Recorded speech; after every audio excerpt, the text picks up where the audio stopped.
Hello everyone, and welcome to the InSPIRe Symposium. Thank you to all of our IPA members and guests from across the publishing world for joining us today to reflect on the current state of global publishing and where it is headed. I want to start off by establishing the backdrop to how we got here. As the global pandemic began to significantly impact our members in 2020, I led a wide-ranging, first-of-its-kind study into how the pandemic was affecting our industry. This study involved interviews with publishing executives in more than 30 countries, accounting for 70% of global publishing sales and 3 billion readers. In this study, several examples of publishing stakeholders coming together emerged, including value chain players, which are sometimes at odds with each other. What's more is that we found that markets in which publishers, booksellers, libraries, teachers, tech companies, regulators, and other publishing stakeholders came together exhibited more resilient and staged faster recoveries. In some ways, the pandemic inspired an unprecedented level of industry solidarity. In fact, one of my first IPA initiatives as president was to form a task force, the International Sustainable Publishing and Industry Resilience, or InSPIRe for short, task force, to lead an industry-wide consultation to see how best IPA could support our members. One of the first things that the task force did was to channel this renewed sense of solidarity into tangible industry-wide commitment to continue working together. The result was the InSPIRe Charter, signed by about 60 publishing ecosystem stakeholders. Many of you participating today in the symposium are signatories, and I'm extremely grateful for your ongoing support. In consultation with the InSPIRe Charter signatories, we also published the InSPIRe Report in 2021 and continued further discussions with the task force, who highlighted 5 key priority themes for enhanced cooperation. These themes are publishing tech and innovation, freedom to publish, copyright, diversity and inclusion, and sustainability.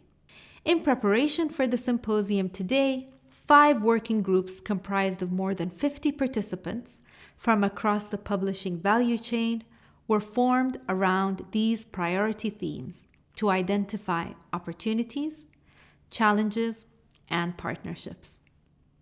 Today, we're going to start our symposium with messages from key figures in the publishing ecosystem, like UNESCO and WIPO, who have expressed their support to the InSPIRe plan.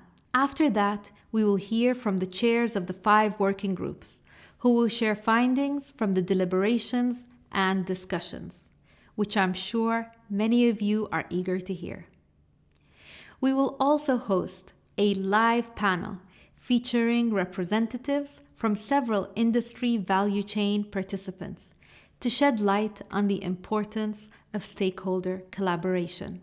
The InSPIRe initiative is quite a significant achievement for IPA and potentially a turning point in how publishers work with their partners across the publishing value chain. I'm extremely proud of IPA's ability to convene such a distinguished group of stakeholders for such an important goal, which is to establish a global, multi-stakeholder discussion on the future of our industry. The IPA stepped up at one of the most critical times for our industry. Together, we are putting forward a roadmap rooted in solidarity and partnership and finding common ground. We've hit the restart button on some relationships, forged new partnerships, and also deepened long-standing working relationships. Again, I would like to welcome you today, and I look forward to continuing our work together on building a more sustainable and resilient global publishing industry. Thank you.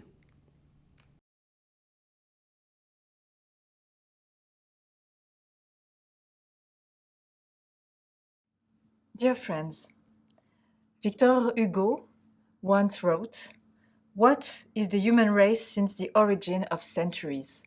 A reader. For a long time he spells yet, soon he will read."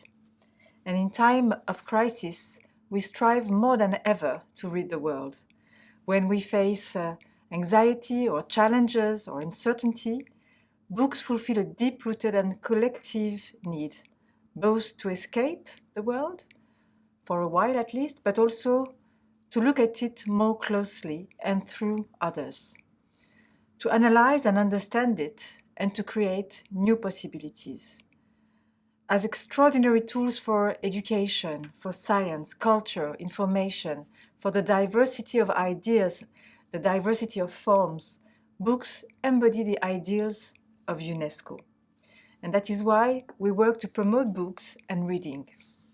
I was delighted to discover in December the House of Wisdom in Sharjah, an incredible space where books come to life and where we come to life with them.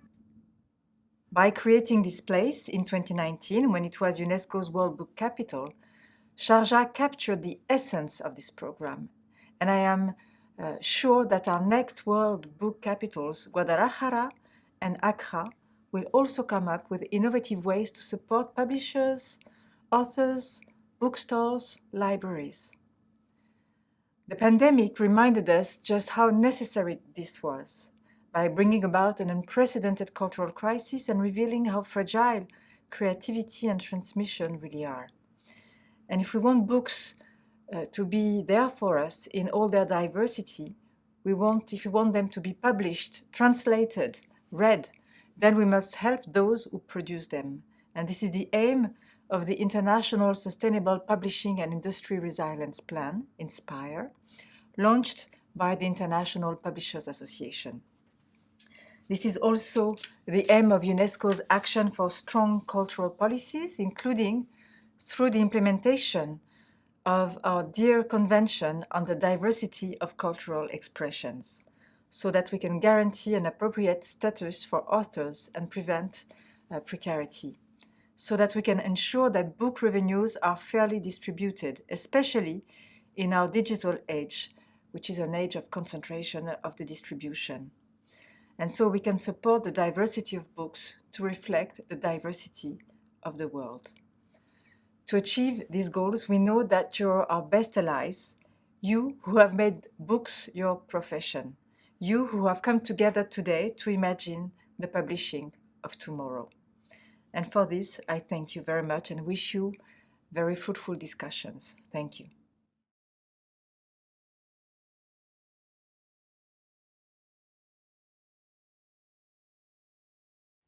President Bodo El-Qasimi of the International Publishers Association, Secretary General José Borghino, distinguished delegates, dear colleagues, dear friends. It is a great pleasure to address all you today. I would like to thank the IPA for inviting me to participate in the symposium and pay tribute at the same time to your tireless advocacy on behalf of global publishing. Ladies and gentlemen, storytelling is a characteristic shared by every culture ever known. It is a central facet of the human experience and a trait hardwired into our very being. Stories provide us with patterns, and these patterns provide us with meaning, especially when times are tough. It should come as little surprise, therefore, that the past 2 years have reinforced the importance of publishing to society. For millions of people around the world, books and published materials have proven essential, particularly during the lockdown. They have acted as an antidote to isolation. They have enabled education to continue, even when schools and universities were forced to close their doors. And they provide a little bit of escapism at a time when we needed it, when we all needed to live vicariously. But this has been a unique crisis. On the one hand, consumption of creative content has held steady and in some cases even increased.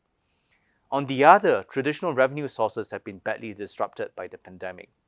Book fairs and in-person events, part of the lifeblood of the publishing sector, have ground to a halt in many countries. And the pace of the digital transformation has quickened at a time when many industry players, including independent booksellers, small and medium-sized publishing houses, and those in developing and least developed countries lack the means to respond to it. As the publishing industry continues to work through these challenges, WIPO hopes to provide support in three distinct ways. First, we will continue to uphold a strong and effective international copyright system. Copyright and the building of a culture that supports it, that understands it, that values it, is essential to ensuring the economic sustainability of the publishing industry, even as the digital transformation continues to gather pace. It is by protecting the rights of authors, by building respect for IP, and by encouraging and supporting member states to implement the WIPO Internet Treaties that we enable writers, illustrators, and others who create to take their talents into the world and to be able to earn a living from these talents. For many years, the IPA has played an active role within WIPO's Standing Committee on Copyright and Related Rights, in addition to working with us in many other ways. So we look forward to continuing this engagement, as well as exploring wider opportunities for the IPA to participate in our work. Second, WIPO will step up our efforts to make IP relevant to everyone, everywhere. This means bringing IP to the grassroots and connecting with a broader and more diverse range of stakeholders, including authors, artists, musicians, small business owners, entrepreneurs, researchers, and indigenous communities, to name a few.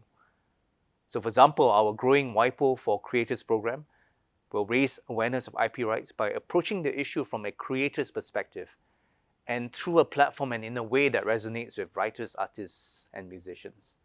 We are pleased that the IPA has joined WIPO for Creators as a partner, and we look forward to continuing our collaboration on this important initiative. Third, WIPO will continue to champion the Marrakesh Treaty and the work of our Accessible Books Consortium, or ABC.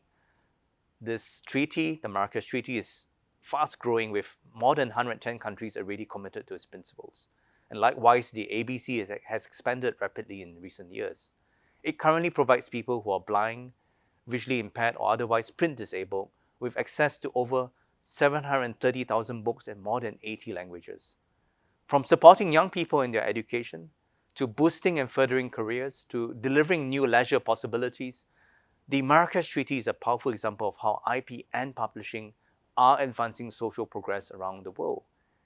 And yet, it is far from the only things that we're doing. For example, as part of our pandemic response package, we're working with publishers and other stakeholders on practical initiatives to support youth in developing countries to have access to vital knowledge resources in digital formats.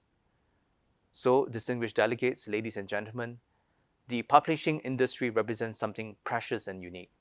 It is both a driver of jobs and growth and a source of social and cultural nourishment. In an uncertain world, this matters. Indeed, if we aspire to build back better, to construct a global recovery that is inclusive, resilient, and sustainable, then we must support the publishing industry to begin its next chapter from a position of strength. And that is why the work of the IPA is so important, and that's why this symposium is so welcome. And that is why WIPO is committed to working with our partners around the world to support the publishing industry to recover, to rebuild, and to flourish. Thank you very much.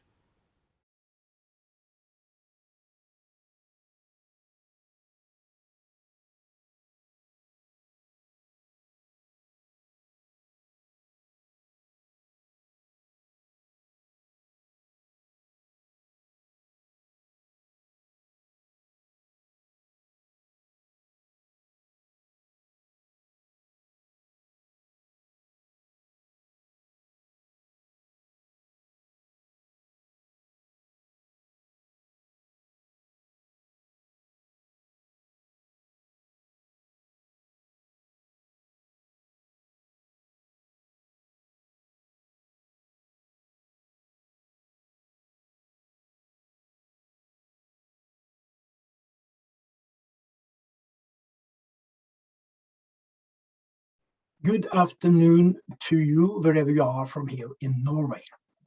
I'm Christian Einarsson, and as the chair of the IPA's Freedom to Publish Committee, I had the pleasure of also sharing the InSPIRe workshop on Freedom to Publish. As you will see, the 5 workshops followed a similar format, exploring first the challenges, then the opportunities, and also coming up with some ideas for potential partnerships. Just to give you some context, one of IPA's primary objectives is to fight censorship and to safeguard the fundamental freedom of expression, freedom to publish, and freedom to access information. IPA defends the rights of authors and publishers to create and distribute the works of the mind in complete freedom. Starting with the challenges, the most prevalent and possible the most effective is self-censorship, which is, of course, almost invisible and very difficult to measure. Self-censorship happens systematically and instinctively and is a consequence of legal and social structures designed to keep people in line. What keeps it working is, like other forms of censorship, fear of personal or financial harm. Whether that is a threat of arrest or physical harm, or something we are seeing more and more, which are so-called strategic lawsuits against public participation, known as SLAPs, which burden the victim with the cost of legal defense until they abandon the criticism or opposition. The second big challenge is direct pressure from the state and authorities itself. Without appropriate checks and balances in place, freedom-hating state authorities have at their disposal an array of strategies to silence publishers and writers. These include, but are not limited to, arrests and detention, public shaming for unpatriotic content, withholding of ISBNs to prevent publications, manipulations of the judiciary to have critics branded as criminals, and also co-opting the religious authorities. We've seen numerous examples where the application of external pressure from communication campaigns have had some success in counteracting these abuses and sometimes getting people released from prison. It is very difficult for abusers to ignore loud criticism when it comes from a united front of publishers, authors, and other stakeholders in multiple countries. Third, in our work, in our group, we identified social pressure as an increasingly powerful deterrent to free expression and freedom to publish. Social media is a perfect means to rapidly shut someone down through posting for apparent wrongthink, for wider shaming, and by building momentum to have writers, publishers, and others deplatformed or even cancelled altogether. This problem requires dialogue with the tech platforms and also other popular media that are not policing the problem effectively enough today. And then within our own publishing houses, we need to make sure that we have an ongoing conversation about the principles of freedom to publish and the courage to publish what we deem worth publishing. Fourthly, is something that is at the center of a debate in some countries at the moment, which is the concern that emergency powers granted to governments, such as movement tracking, access to health data, and so on, as a result of the COVID-19 crisis, will stay in place longer than it is necessary. This is concerning for freedom of expression in the slippery slope sense. The erosion of freedoms is rarely limited to one kind of freedom only. Now for the opportunities. Our workshop group felt that, unpleasant and concerning though it is, the increasing polarization of opinion actually offers an opportunity to start new conversations with big tech. These platforms are under increasing pressure, with demands for greater accountability and the expectation that they will act to reduce the divisions.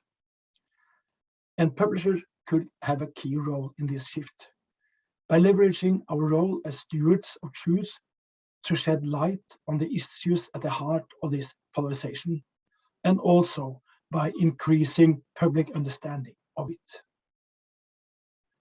Secondly, digital advances are presenting a lot of new opportunities for freedom to publish. From the development of ebooks to circumvent blockades of banned print content, to optimizing our own use of social media, to powerful tool to pressurize abusive governments and freedom to publish opponents. We should be thinking of digital first strategies in publishing, because it is clear that much can be achieved if we make best use of these tools alongside their traditional counterparts. As you know, InSPIRe is about collaboration for the benefit of all publishing stakeholders.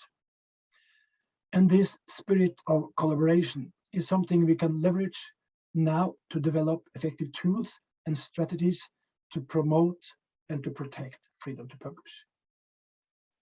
By working with the right organizations, we could lead benchmarking of libel and other laws in different territories to enable publishers' associations to lobby their governments for fairer and clearer laws. In the same way, a freedom to publish index, where publishers' associations catalog the abuses in their countries using a points-based system, would facilitate reporting and tracking. This exists for press already, but not for book publishing. So, who can help us achieve our objectives? Who do we need to talk to more? Firstly, we identified civil society, which is a broad term covering the United Nations agencies, all the NGOs, and other value-based bodies that care about freedom of expression. For our purposes, this would imply recognition of freedom to publish as an issue in its own right, and an agreement on an international definition of freedom to publish as a subset of freedom of expression. One of my other jobs at the moment is setting up the first World Expression Forum, WEXFO, which will take place on 30th to 31st of May this year in Lillehammer, Norway. World Expression Forum is one example of an international organization that stands ready to partner with the publishing ecosystem on advocating for freedom to publish. And as another sector we should be talking to more systematically is the media in general.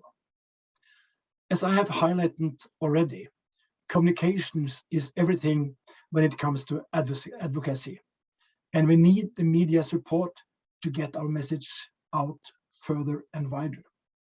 We have a great opportunity as well, because the world of freedom to publish is full of inspiring, eye-catching stories, which is all journalists really want. It is also very important to cooperate with authors and all the other stakeholders in the publishing world. It is often said that book fairs are the water cooler of the publishing world. They are where connections are made and reinforced, information exchanged, and agendas are set. Book fairs offer a prominent platform from which to amplify our messages and raise awareness of freedom to publish violations around the world. The IPA and National Publishers Association already work closely with book fairs on a sporadic basis, but formalizing the freedom to publish element of these relationships through debates, keynotes, thematic installations, and so on, would really help to enhance the work we're doing in this field. One particularly stealthy way authorities are censoring content is through cleansing it during the translation process. Often, such edits are not reported back to publishers, which means that in some countries, a book no longer corresponds to the originals, which is a violation of the freedom to publish. Countering this problem, in particular, will mean working closely with translators and with booksellers, perhaps to develop systems to check the translations on bookstore shelves are faithfully reproduction of the original. If not, then the author and the publisher need to know so they can decide if they want to take action. I think this sums up a very inspiring and impressive working group session. Thank you all that participated.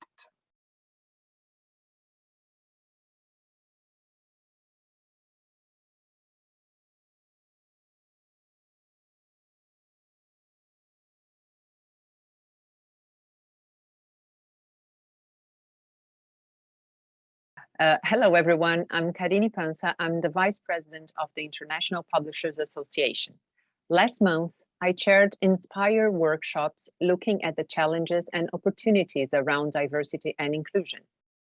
We had a rich discussion around this topic, which is enjoying an enormous amount of attention around the world currently, and that can only be a good thing. The participants during my workshop were fully engaged, and their exchanges were open and honest, with many heartfelt thoughts and experiences put on table. We have distilled from those conversations the most complete ideas. By now, the case for diversity and inclusion has been made.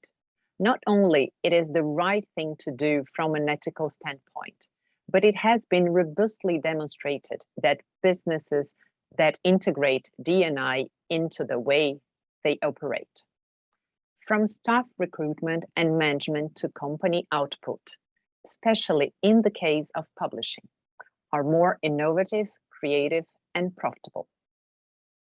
Our group started the discussion by considering the overreaching question of how to turn good intentions, well-meaning statements, and on-paper commitments into real actions and outcomes. This starts with defining what it meant by diversity and inclusion in each context. There are so many social identifiers, from gender, sexuality, religion, and migratory background, to socioeconomic status, education level, level of physical ability, and more. Whatever the chosen definition, companies need to demonstrate their progress through formal reporting practices, which will inspire others and foster more collaboration. The first challenge is directly linked to the second one, which is creating measurable standards for reporting statutes and progress on D&I. Comparing apples with oranges requires opinions. So what is needed is a universally applied set of targets and metrics by which companies can benchmark themselves and others. D&I is a huge topic, and publishing is a node industry built on prejudices and biases. So it is very difficult to map statutes, progresses, and objectives. What is more, many companies don't know where to seek guidance, which is why we felt that knowledge sharing across territories could be so useful. Changing company cultures and the way publishing is perceived as an industry was our next big challenge. In some countries, such as UK, publishing is assumed to be a predominantly white, middle-class profession and therefore unwelcoming to other demographics. This needs to change, which happens when we change the narrative about the industry through targeted communications and working with schools and universities. It also happens when companies mainstream D&I into the way they recruit and manage staff, allow a diverse workforce to influence their publishing output, and therefore reach new audiences. Naturally, it is harder for smaller publishing houses to implement major change, but there is always something that can be done, whatever the size is. Inclusivity is all about understanding and breaking down barriers to inclusion. This means identifying who is being excluded or othered, whether by design or due simply to lack of awareness of minorities, including underserved language groups. It is human nature to seek to what we know, and in publishing, this can manifest as unconscious avoidance of content that is outside of our comfort zone. However, paying proactive action to minority cultures and languages is a good way to win the attention and loyalty of new audiences, and in educational publishing have a direct, ameliorating impact on educational outcomes. One collateral effect of the pandemic has been the accelerated uptake of familiarity with tech-based communications. We saw book tours and book fairs substituted by social media-based interactions and readings. Authors managed to grow their follower bases through two-way digital conversation, and it would be a mistake to let these relationships fade. In the same way, millions of people are newly initiated in the use of technology for homeschooling, which has opened new doors for educational publishers. As I said previously, D&I is a hot topic today. So now it is the time to broaden and deepen our expertise in this area through training and capacity building. This is much to learn to do, from deprogramming implicit biases to tackling commonly held and often false assumptions about already having the skills and knowledge. It starts with identifying the gaps, ascertaining who's missing from the conversation and inviting them to join.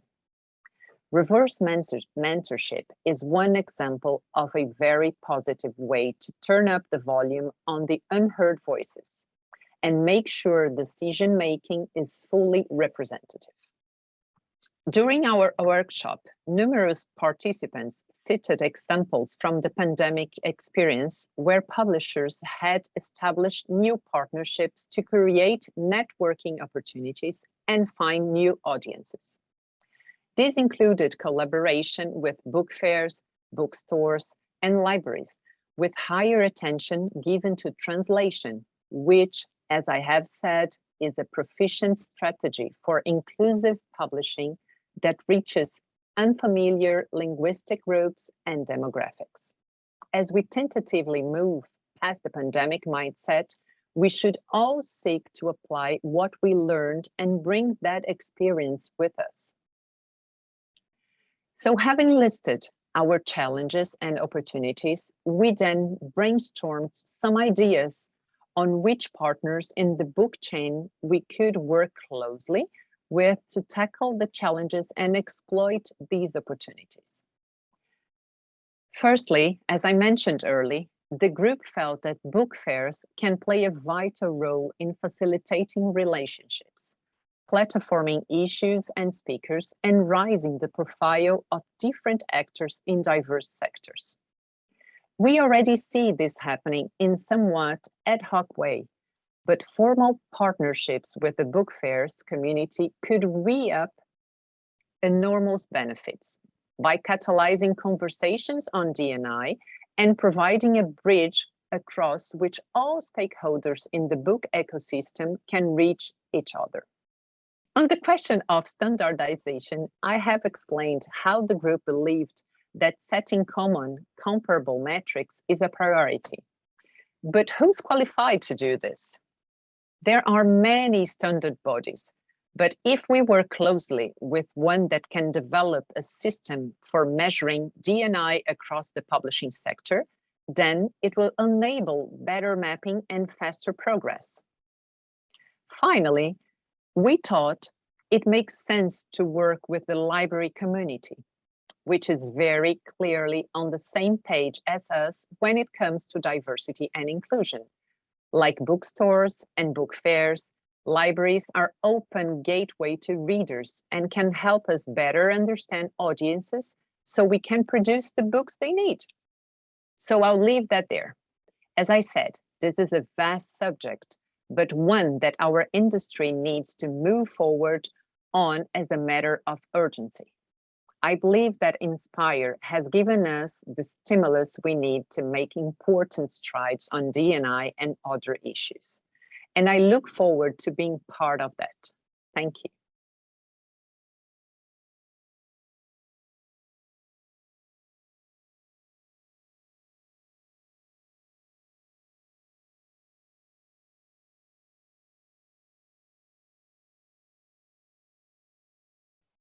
Hello, my name is Michiel Coleman. I'm the chair of the IPA's Inclusive Publishing and Literacy Committee. I was very glad to chair the InSPIRe Sustainability Workshop on January the 19th, and I found it extremely useful and insightful as an additional step forward in the IPA's continuing sustainability journey after the Sustainability Summit we held in Frankfurt last October at the Buchmesse. At this workshop, we had 12 participants representing organizations inside and outside the IPA membership, which meant we could consider various points of view from right across the publishing ecosystem. Using some of the key takeaways from the Sustainability Summit as our jump off, which I'm more than happy to share with you, just let me know. We asked the groups to think slightly differently about the challenges and the opportunities and actions we need to take by applying the collaborative lens of InSPIRe. Now, let me share some slides with you. So the premise of the discussion was the unavoidable fact that the SDG 2030 agenda will be unattainable unless we agree on industry-wide approaches.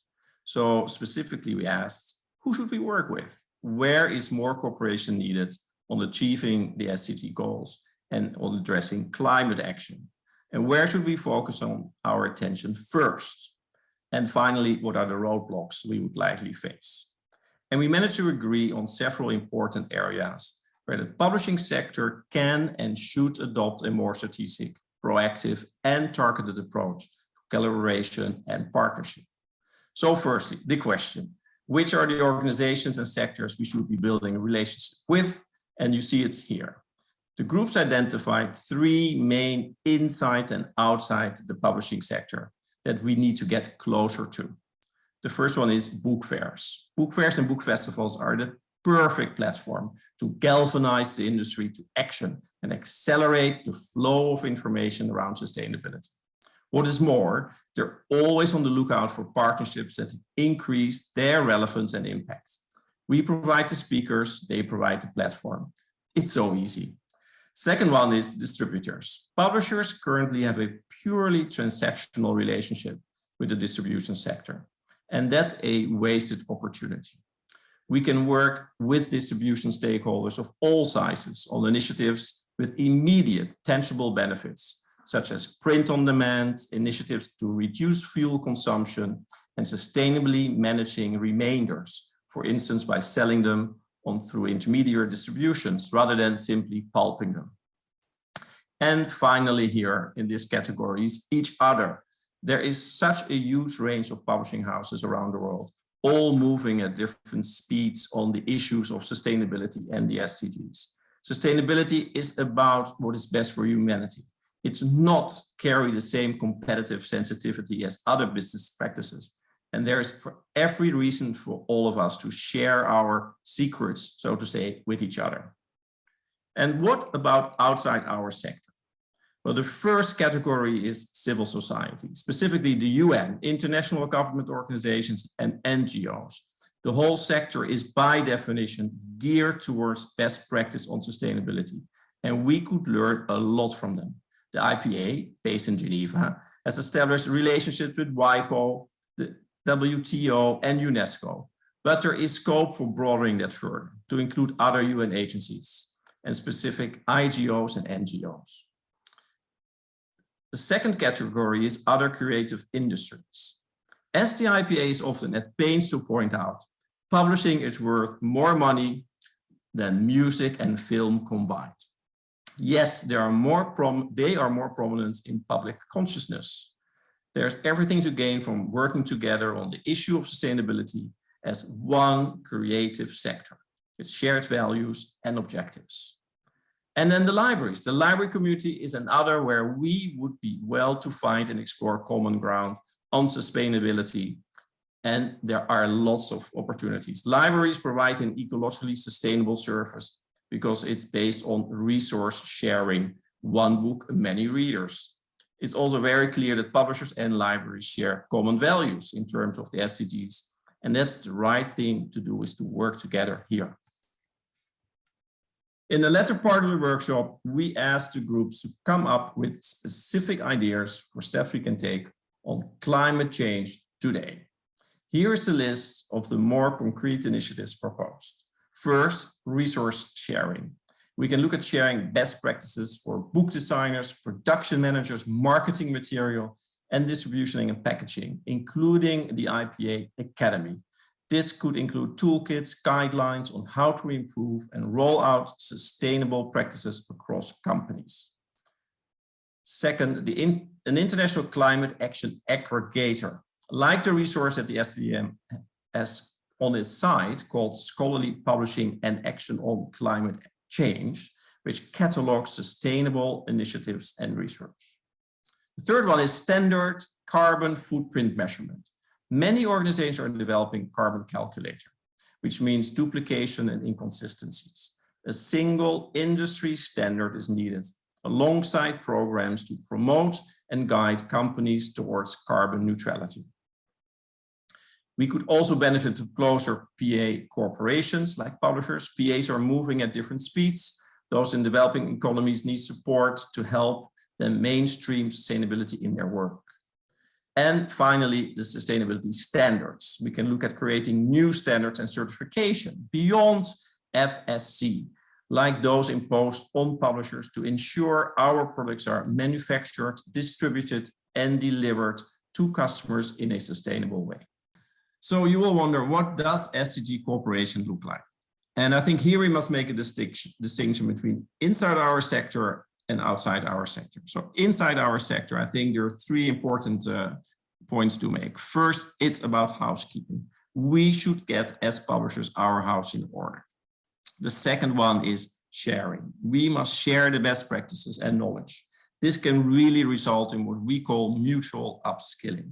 And finally, I think it's really powerful to speak with one voice. That's how we can promote the SDGs, the output, and the progress we are planning to make. Now, outside our sector, I think it's all about communication. We should amplify the messages that we get from the UN, from the NGOs. And we need a program on book access, a program on education, which also covers, of course, gender equality. All right, thank you so much. This is all for me. I cannot wait to see all the outcomes from all the InSPIRe program. Thank you.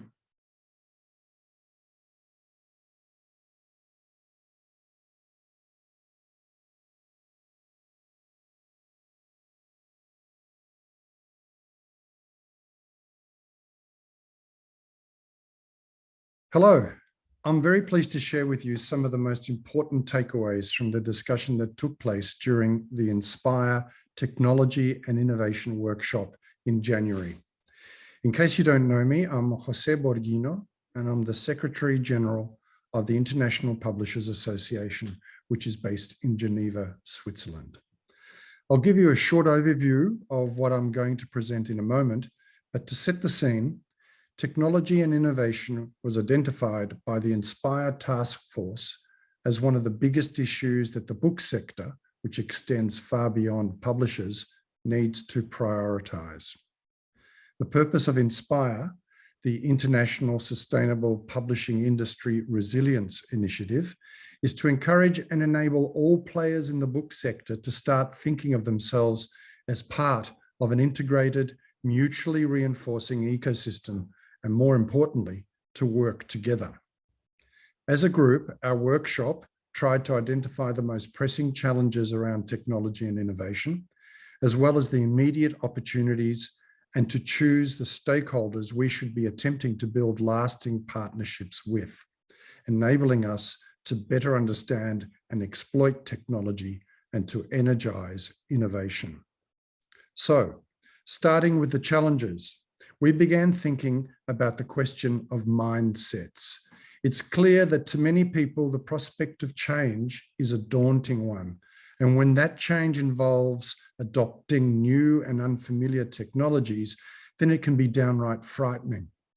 But fear of the unknown is best overcome by getting to know the frightening thing, which means education, upskilling publishers to be comfortable using new technology and familiarizing them with the enormous benefits that it brings. The IPA Academy is one example of a way we are trying to do this, but training and upskilling must also happen at a local level. Secondly, we identified the difficulties in connecting directly to readers and developing a relationship with them. In the bricks and mortar business model, it is the booksellers who enjoy that direct B2C link. But through technology, publishers can now open new two-way channels of communication and start talking to consumers in a way that wasn't possible before. Then the group considered issues around distribution, which are loosely linked to the previous challenge. How can publishers leverage technology to increase digital distribution, especially in analog markets? This is something that needs to be carefully considered, since we definitely do not want to burn our bridges with booksellers, but through innovation, we can try to find solutions that benefit them as well, perhaps by helping them to sell more ebooks, audiobooks, and so on. Fourth is the thorny quandary of an incredibly crowded and fiercely competitive media marketplace. How does the book business compete more effectively with subscription-based streaming and social media, which are so successful at occupying billions of eyeballs every day? Surely there are new digital business models to be defined, perhaps by copying the secret sauce of streaming. Can we ally to that some of the compelling communications and marketing strategies that spotlight the social, intellectual, and health benefits of reading? We felt some important inroads could be made here. Finally comes the unavoidable question of artificial intelligence and its still undefined future impacts on copyright. AI raises a plethora of questions about how to protect works and is an area where rights owners and rights holders need to keep a watchful eye. What is certain is that adapted licensing solutions will be needed, as well as systems that can detect access to all protected works along the lines of the YouTube Content ID, although there's currently no equivalent for books. Moving on to the opportunities, there are probably no surprises here, although remember that this is a non-exhaustive list. So if you can think of something that has been overlooked, we do want to know about it. Please get in touch with me. The first big opportunity is blockchain technology. For years, we've heard about the unlimited potential of the blockchain to improve efficiency and streamline workflows, from managing intellectual property agreements and royalty payments to tracking physical, in-store and online purchases. But so far, its uptake in the publishing sector remains minimal because not enough of us understand it properly yet, and we're still waiting to see what happens. But blockchain proponents are urging publishers to get on the front foot with this technology, so maybe it's time. You'll notice that our second opportunity was also one of the challenges. While AI is causing rights holders concern, it also promises to be a very useful tool in book production, such as voice-generated audiobooks. It is important that we decipher the mysteries of AI and turn it to our collective advantage, both in terms of the products publishers make and the way they are protected. Then the group identified the potential that could be unleashed through adapted licensing that would enable the movement of content from developed markets into their less developed counterparts. The workshop group felt that this would entail a decisive reviewing of licensing arrangements, which must also include robust digital piracy monitoring provisions. Lastly, we thought about the way different markets and sectors are moving at different speeds and how this is in no one's interest in a globalized world. Just as vaccine equity is not a local problem, but a global one, it makes sense for those who are out in front to share what they've learned with those who are lagging. An example raised during our workshop was STM Publishing, which is ahead of the technology game in many respects and could share its knowledge with other publishing segments. The last question we asked was, where is more cooperation needed along the book value chain for us to better meet the challenges and actualize the opportunities? First among these is authors, who should be invited into the book production process higher upstream than they often are today. Publishers would not exist without authors, and authors with publishers are much better off than those that go it alone. The quality of the product is much higher, its reach further, and its financial return greater when it is born of a strong publisher-author relationship. Secondly, we need to work closely with governments and specific ministries to make sure the publishing sector is considered in the big policy decisions around adoption of technologies, and to ensure we're seen as a critical player in the domains where we're most present, including education, culture, and the digital economy. Distributors are another important player that we need to build stronger bridges with. It's very encouraging that the International Publishing Distribution Association is one of the signatories of the InSPIRe Charter, and we certainly hope to develop a productive collaboration with them in the coming months and years. Distribution is an essential link in the chain, and we should be trying to get the big players, digital and analog, to talk to us as soon as possible. There are big gains to be made, especially in developing economies where there remain access and market evolution challenges that can only be answered through innovative distribution solutions. There are several areas where the IPA already cooperates with the other creative industries, such as the WIPO for Creators Initiative at the World Intellectual Property Organization, but there's no reason it should end there. It makes good sense for the publishing world at all levels to be talking to our friends from music, games, and film to see what we can learn from each other. Again, InSPIRe is about finding and occupying the common ground, and this is one example where there is everything to gain by keeping an open channel to the adjacent industries which are not in direct competition. The last area identified is something of a no-brainer, but one where we can certainly do better. Publishers need to work more closely with other publishers. To quote José Manuel Anta from another workshop, publishers should stop acting as if we were islands and start acting as archipelagos, sharing knowledge and resources and spreading costs where possible. If appropriately managed, there are real potential benefits to replacing the competitive reflex with a cooperative one, such as across borders and between markets and along the global north-south divide. So that's it from me. I hope these findings have been of interest and value to you. Please keep an eye on our communications channels for developments in the InSPIRe plan over the coming months. And in the meantime, please get in touch with us at the IPA if you have any feedback or inputs you want to share. Many thanks. Goodbye.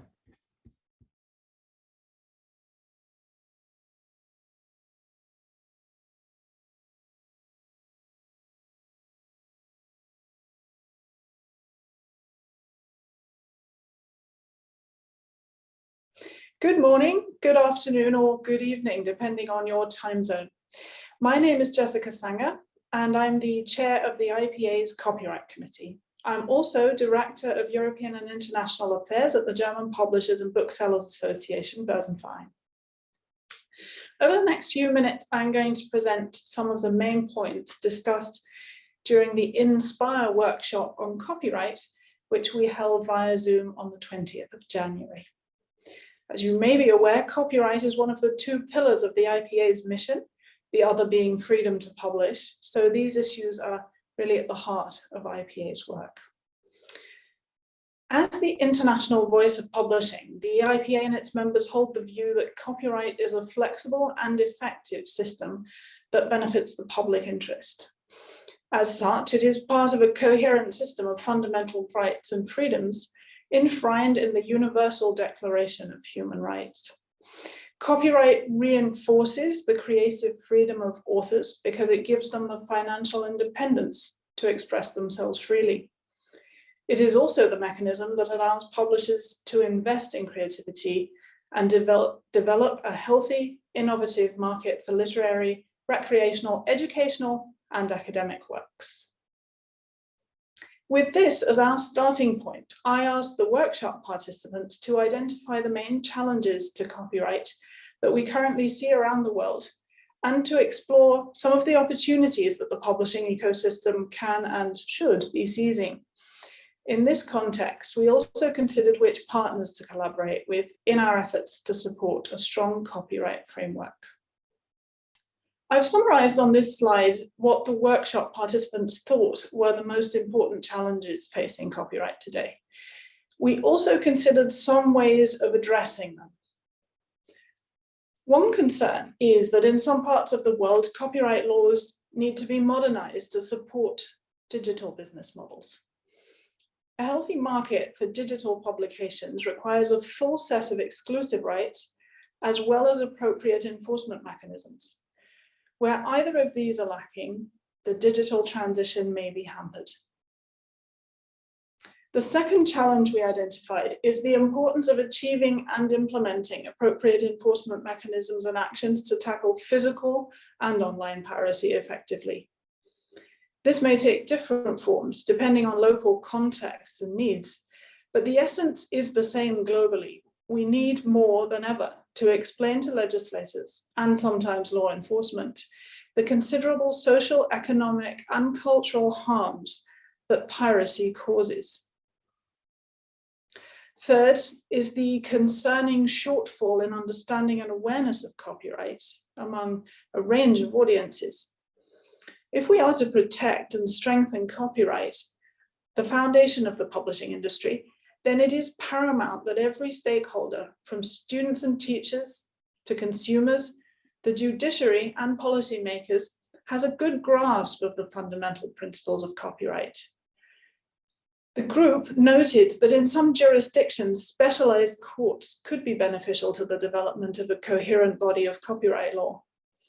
Where such courts do not exist, raising awareness among the judiciary about the inherently balanced system of copyright law is important.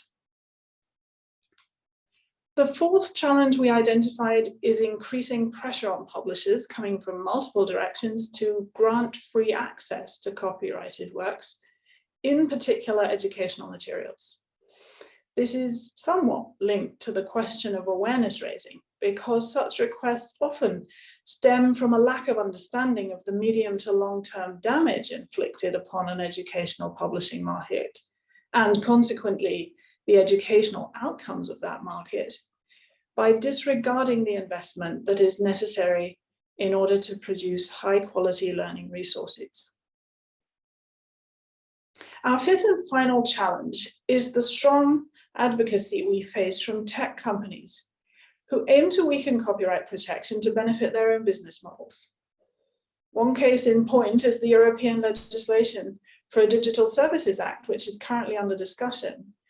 A look at the meetings on this file logged by members of the European Parliament reveals that a few huge tech companies receive far more of policymakers' time than other sectors did. So moving on to the opportunities, the group focused very much on where we stand now, based on fairly recent developments, including the pandemic, of course. One effect of the pandemic was to heighten consumers' recognition of the importance of quality content, whether that was reliable, science-based information on COVID, or recreational reading for lockdown families. The value of high-quality learning resources became evident to a huge audience of concerned parents in a new way. Inevitably, this also brought the pressure I already mentioned to grant free access. But in terms of awareness of the important role of publishers, we think we see an opportunity, not only for educational publishers. Amid oceans of misinformation, the value of a reliable source of verified information has become clearer than ever.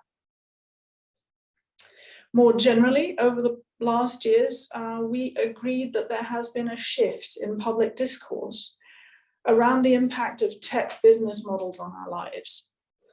The public is asking questions about tech companies' apparent influence over democratic process, about social media's effect on mental health, about fair competition, and about whether these companies are paying their fair share in taxes. Overall, there is a growing call for regulation of tech companies, including close scrutiny of their role in preventing online crime. Finally, we see considerable opportunities based on publishers' own investments in digital innovation. Today, tailor-made licensing solutions are available to a broad range of users. An excellent example are those educational platforms that have seen so much demand recently. Years' worth of investment by publishers was leveraged in the emergency situation of the pandemic. Another example of innovative licensing solutions is the availability of TDM licenses to researchers. Serving the varied needs of society showcases the flexibility of licensing, very often removing any need for exceptions to copyright.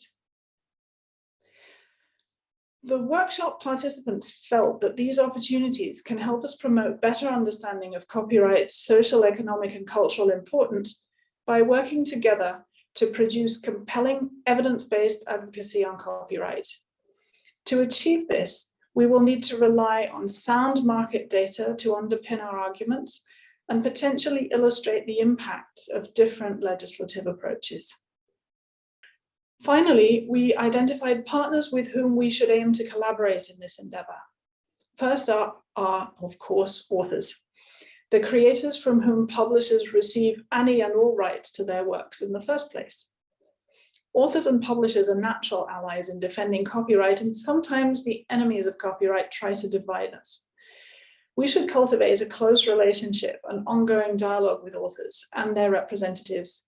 This includes listening to their needs and unique perspective. Next are booksellers, our partners in the book trade. Besides bringing our books to market and giving readers the advice and guidance they appreciate so much, bookshops are important cultural hubs. They often provide a space for debate, learning, and literature in their communities.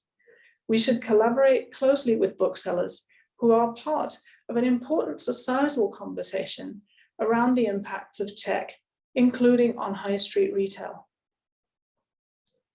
For educational publishers in particular, it is important to be tuned to the needs of teachers and other educators, including parents. They are best placed to speak to the value of the right learning resources for local needs and curricula. We see opportunities for closer collaboration in this area. Last but not least, WIPO. IPA already works closely with the World Intellectual Property Organization in Geneva. Workshop participants recommended to continue this collaboration and look at more opportunities for awareness raising on copyright, global capacity building, and industry statistics. Thank you very much for listening. And I would like to extend a special thank you to the participants in the copyright workshop who dedicated their time to the discussion and generously shared their thoughts, despite everyone's very busy agendas. It is this dedication among publishing professionals that makes this such a wonderful sector to work for. Thank you and stay safe, everyone.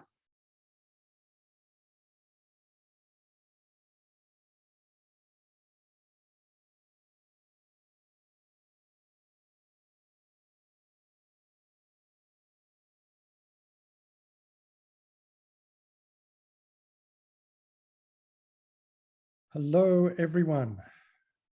Welcome to today's InSPIRe Symposium. I want to thank everybody, the team behind the screen who worked so hard to make this a success today. You've done an outstanding job again. Thank you. I'd like to thank the InSPIRe task force and all the people that joined us for the workshops last month. You gave of your valuable time and to make those sessions stimulating and very useful. Finally, thanks to Audrey Azoulay, Daren Tang, and especially our inspiring and tireless President Boudou Al-Qasimi for their opening words and encouragement today. a bit of housekeeping. If anybody wants to ask questions, please use the Q&A button at the bottom of your screen. We'll try to answer as many of the questions that we can today, but if we miss yours, we'll try to answer after the event. So today we have with us live, as I said, Jean-Luc Treutenaere, the co-president of the European and International Booksellers Federation, Audrey Breedt, managing director of Nielsen Book, and John Degen, chair of the International Authors Forum. I hasten to add that we did invite some women to join us today, but they were unavailable. So I'm sorry about that. Anyway, chaps, gentlemen, you've heard all the summaries today of the workshops that happened last month. There's some outstanding knowledge, wisdom, information there. A lot of it is what we would call common sense. But I just want to open with a question to all three of you. Was there anything that any one of you thought jumped out, something that was unexpected?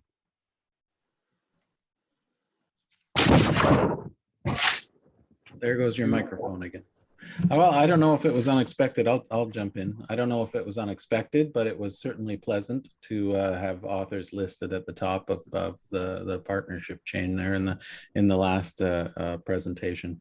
I know that I've personally signed the InSPIRe charter on behalf of the International Authors Forum. I think your mic is rubbing on something, Jose. I think that's what's going on. Yeah, stop moving. Agreed. So I've personally signed the charter on behalf of both the International Authors Forum and the Writers Union of Canada, my smaller organization here in Canada, and that was it was a natural act for me, because even though, I mean, I've been in this business in Canada for 30 years probably, and relationships between authors and publishers have gone up and down during that time, and there have been lots of reasons for coming together and lots of reasons for being angry with each other. But I have to say, over the last 10 years, I've never seen such a strong partnership between the two sectors within the one larger sector, and that's mainly because of all of the copyright troubles that we've been having in Canada.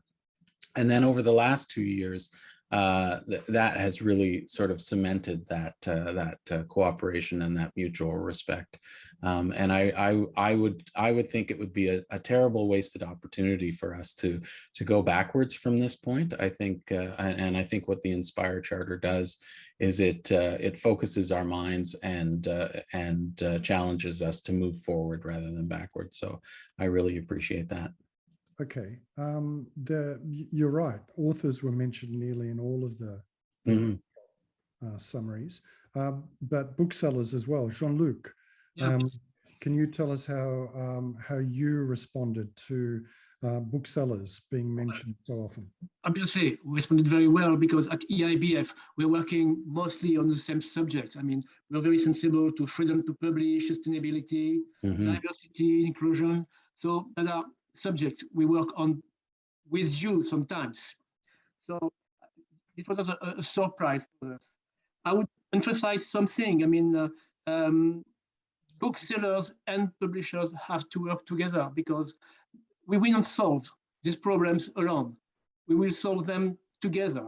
If we're talking of sustainability, for instance, we did recently a carbon footprint measurement in our company, and 2% of the carbon was emitted, in the bookstores, and 98 came from outside. I mean, from the making of products, printing, traveling, packaging, and everything. So we all want to solve that. There are solutions. Some are easy, some are more difficult, but we have to work together to solve that. And José, really, we have to work together. And I will emphasize something on your part when you say publishers should connect with consumers. This should be done with booksellers, and not only publishers on the side. I think the connection with the consumer, with the reader, I wouldn't say belongs, but mostly with publisher. And it's a real great opportunity to do that together, because publishers have content we don't have, publishers have knowledge we don't have, but we will be very happy to work on that with you. But please don't do it on your side. No, look, if you remember, what I said was we're not going to burn those bridges. Yeah. We're going to find ways to work together cooperatively to get the word out to the eyeballs with the collaboration of booksellers. So don't worry about that. Now, Andre, I like to drag out this quote whenever I can. William Gibson, the well-known speculative fiction author from North America, once said that the future is already here. It's just not evenly distributed. And I think in many ways, what we've been talking about, the different markets around the world and how they've been responding, both to the initial COVID shock, but also in terms of the recovery. There are some markets that are actually ahead of where they were in 2019. There are other markets that haven't even thought about a recovery. From Nielsen Books' perspective, can you tell us what the world looks like at the moment in terms of that recovery? I can do to some extent, and also say that's a really good quote. And I said similar things the last time that I spoke about this. Anyway, I'd say it is really, and echoing some things that have been said in some of the other presentations, is really the crisis has highlighted the resilience or lack thereof within sort of different markets, and especially the infrastructure required to sell books online, or even to maintain a functioning book ecosystem. So if you look at a market like South Africa, where I am at the moment, actually, it is only starting to recover now, because its sort of digital infrastructure and its systems were not able to rebound nearly as fast enough, nor sort of distribute the content, and whether that be educational publishing or physical regular trade in fiction. A lot of the emerging markets are only really recovering now, or starting a recovery, where lots of the advanced economies have already had like an up and a down, and then a down and an up again. So I think that's definitely something that unfortunately mirrors where we have wealth inequality and also access to internet inequality. And then within the industry itself, it's also the tools that businesses have access to. So the ability to plan and know where stock is really very different across the different markets. Even just knowing how many books are in what warehouse, sort of depending on the market, is a piece of information that is not evenly distributed, much like the books themselves. Okay, so we've got a patchwork recovery happening in terms of markets. What about the sectors of the value chain? Are there any parts of that value chain that are also looking a little bit weak at the moment? Authors, booksellers, I mean, I don't want to put words in your mouth, but is that also a patchy situation? It is, and it's also a very uneven situation. And the other metaphor that I would use would be an elastic band, or a group of elastic bands, or a net. If you imagine the book industry as a series of interconnected strings that all have an amount of stretch, some pieces of string can stretch a lot more than others before they break. And in order for the whole to remain resilient, it is really important that the more resilient or stretchy pieces of string do the stretching versus others. And then also some parts of the book industry have benefited hugely from the pandemic, and we should all count our lucky stars that the content that we all depend on, that fundamentally authors produce, has never been in higher demand. So also, if you think of it from a demand and supply perspective, we're really lucky. But not all parts of the industry have benefited equally. Book fairs have been mentioned a lot in all the previous sort of presentations. And I think that is something where there's a responsibility on the larger partners in the book industry to recognize how important book fairs are for the smaller partners, whereas some of the larger partners within in the industry maybe don't need them as much. And if we're being very blunt about it, maybe quite happy about not having as large an expense bill, but the smaller partners need them more than ever because it's a hugely important part of the ecosystem. I think that's an easy example. And also, it doesn't take rocket science to figure out that if bookshops are closed, you buy books online. That in itself will have changed some shopping habits, and it's very important that we then work as an industry to make sure that the physical discovery and the live event element of the book industry, and especially of book selling, is still viewed as important as it was before. Yeah, look, the IPA is very aware of that. Most of our members have a existential connection to book fairs, and the last couple of years have felt very unfriendly to them. Okay, so we've done a little bit of downtime. Can I just jump in on that point that? Oh, please go ahead, John. Audrey was saying. Yeah, I mean, talking about the relative resiliency of the parts of writing and publishing, it's been a really rough ride for authors the last 2 years. Most of the author organizations around the world tracked an immediate income loss that was quite dramatic, and that on top of incomes that had been going down for a decade at least before that. And so it's going to be a very slow recovery on the author side, but I think it's not all bad news, because I think what we've discovered and maybe been very surprised by during the pandemic is that there's suddenly more authors. There's suddenly more books in the works as people retreated to their homes and reevaluated their professional lives.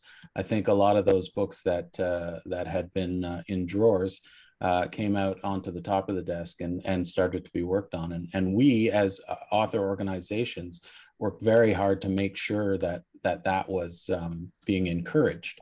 So we set up emergency funds, and we set up mentorship funds, and we tried to make sure that all of that was happening.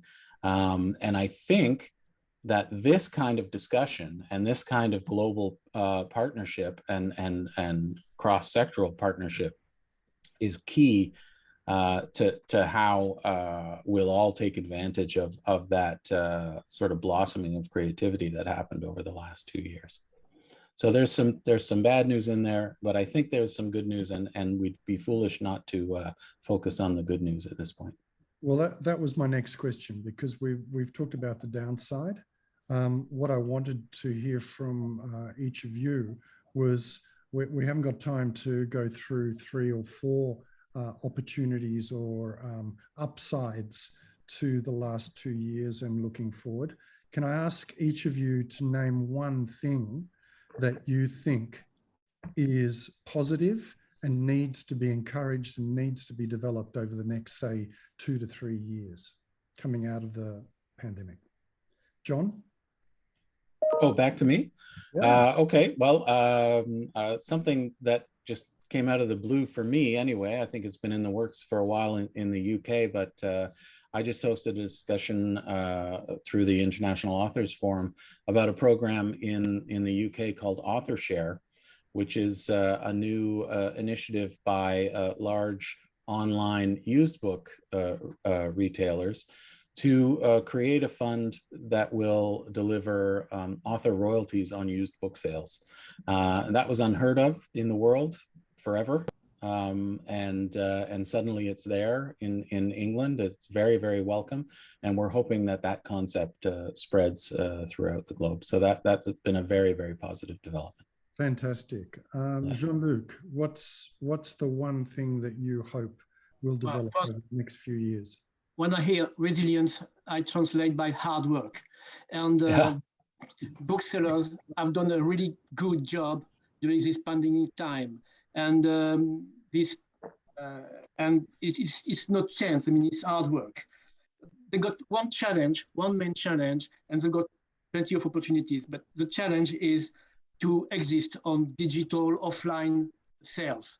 I mean, booksellers today do not sell or hardly sell digital books or audiobooks. They are not present on subscription market, and that could be a problem in the future.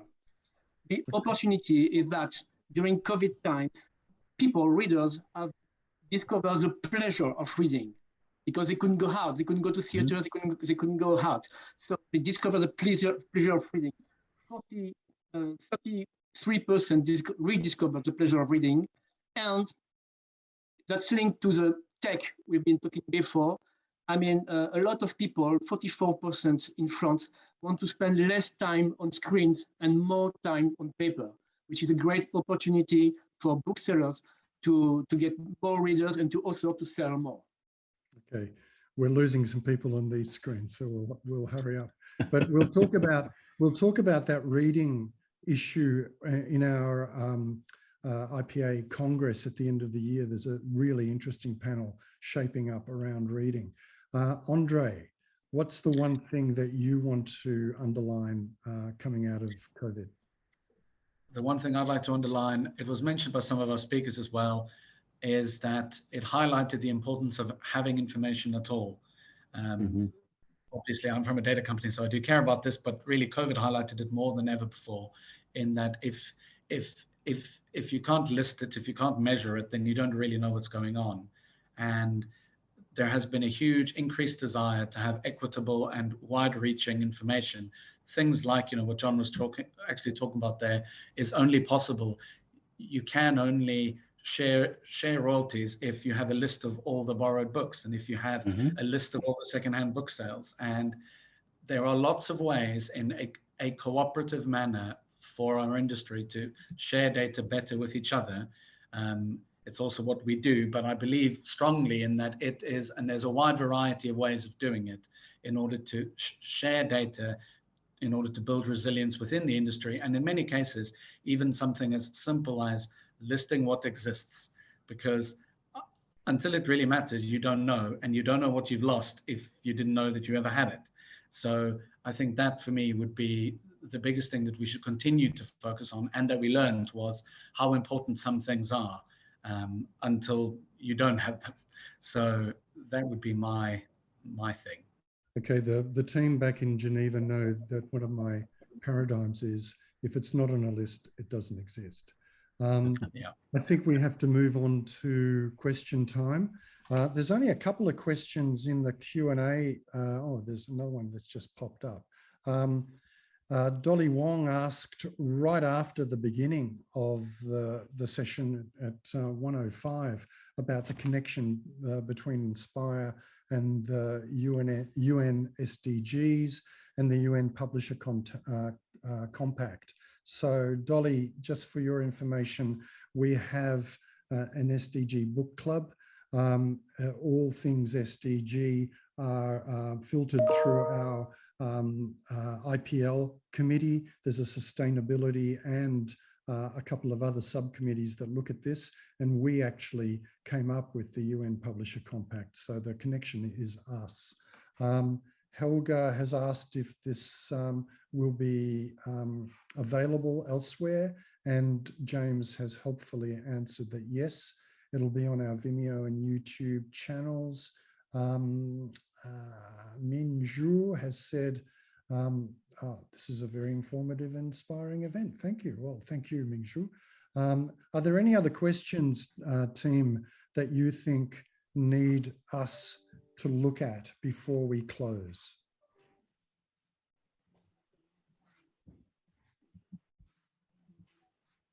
I would encourage everybody to go to the International Authors Forum website and look at the 10 principles for fair contracts, because I think that's a discussion that's open in the world and one that we need to continue. And we've put together this document in plain language to just talk about the evolving relationship between publishers and writers. Well done, John. Jean-Luc, do you want to put in an ad for something? Yes, of course. Everyone go to the EIBF Booksellers website to see our call to action, which is why booksellers are crucial to community life. And we found all information about what we're doing and what we are expecting of this market. Thank you, Jean-Luc. Thank and you. Andre, go for it. Sorry, Jose, I kind of couldn't hear there for a while, so I'm not sure what the question was, or are we still answering the questions? We're not answering the questions, but the other two gentlemen in this live session have taken advantage of me and suddenly put up advertisements. So go for it. Tell us about Nielsen's book in 3 seconds. Okay, so people know, if you didn't know, we do things ranging from, we're the ISBN agency for the UK and Ireland, and we measure book sales and book markets around the world in more than 12 countries, and we'd like to eventually everywhere. And we do all kinds of data about books. I would like to talk about one of the questions though, because I feel quite strongly about it. Yeah, please. And I think it's important. So a person has asked about piracy, and they've asked, is there a way to turn them as an ally?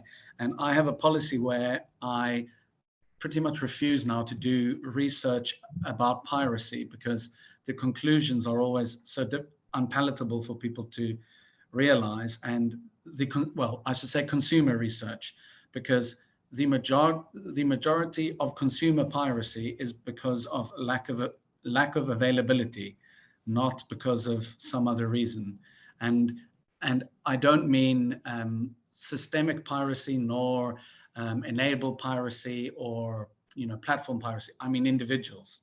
And there I agree absolutely with the person asking the question that the way to work on that is to work on the culture of piracy from consumers, and also understanding the reasons for it rather than anything else. So I think that was a really good question, and we haven't had any controversial things said by panelists. So okay. I feel at the end. There's a very quick question from Graham Costlet about working with big tech companies and sharing book sales data. It's directed at you, Andre. I'm happy to answer that as well. So we do receive sales data from all the major large tech companies. So we have that. There are a lot of issues that a lot of different businesses face with that, and it is an ongoing area of legislation and I suppose debate. But the work is ongoing, and the majority of the large tech companies are sharing more data than they were. It's always worth remembering it also has to be in their own interest. And I think that's also something that us as an industry need to work on. We were talking about all the resilience earlier. We can only do a lot of our resilience because of those sort of digital supply chains. And I think sometimes that's been forgotten, in that a whole sort of book economies would have not survived without sort of big tech. So I think there is also an amount of outreach that needs to be done there. I hope I've answered that question all right. Yeah, that's very good. I mean, Kartini Nurdin from Indonesia also asks you, John, how to calculate the royalty on a used book. I think what we could do is send Kartini more information about Authorshare, yeah? Yeah, I actually put the link to the Authorshare program in the chat. So all the information will be there, but the quick summary is that it's really at the generosity of the two large used book retailers, and they've worked it out with the Authors Licensing and Collecting Society. Okay, so I think we're near the end. Most people have had their questions answered. I'd like to thank our 3 panelists, Jean-Luc, Andre, and John, for their time and their wisdom today. It's been great. It's been fun. It's been dangerous. That's what live TV, live Zoom is all about. I hope everybody got something out of that. I really hope that you enjoyed the summaries of all the workshops that we went through in January. They were a lot of fun. I learned a lot. I hope you got something out of it. We're going to move on with the InSPIRe initiative. Badur and the team will be back to you about the next steps soon. And I think that's it from us. And we'll end up with some testimonials about InSPIRe. So thank you, everybody, for your time. Goodbye. Great. Terrific work, everyone. Thank you very much for having us.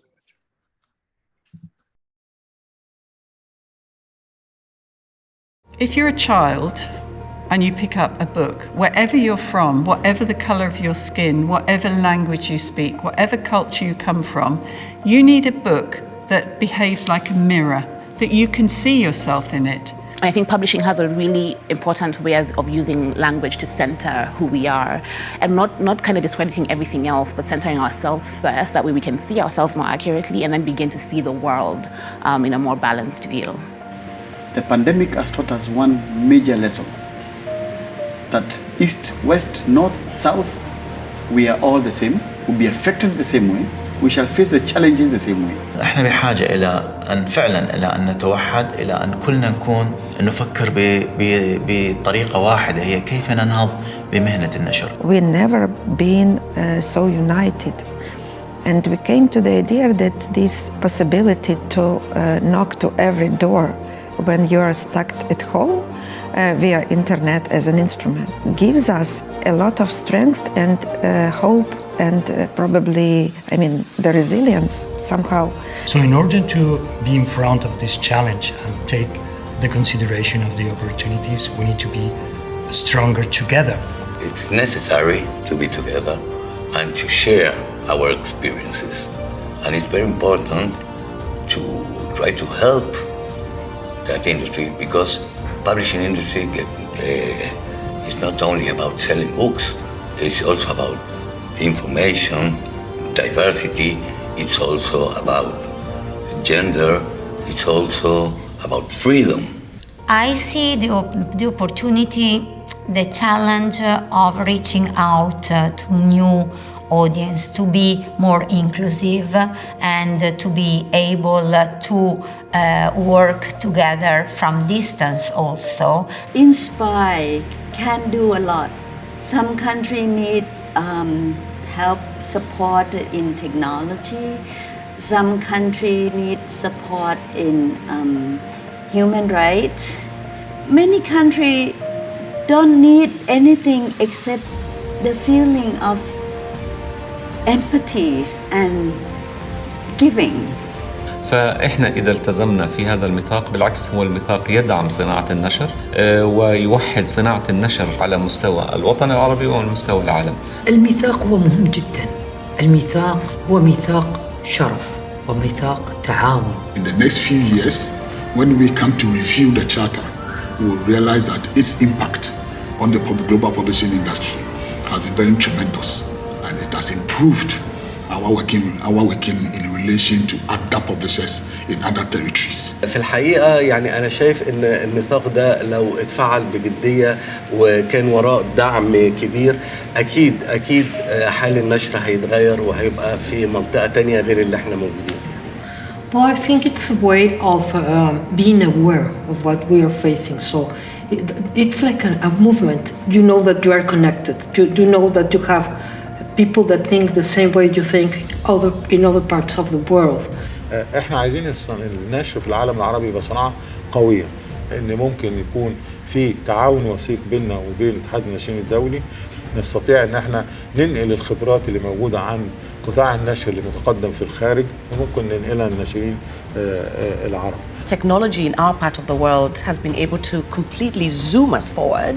Estamos en un momento en el que los desarrollos tecnológicos que nosotros asumimos permite llegar a más gente, pero esa llegada, esa extensión de la lectura tiene que hacerse respetando los derechos de autor.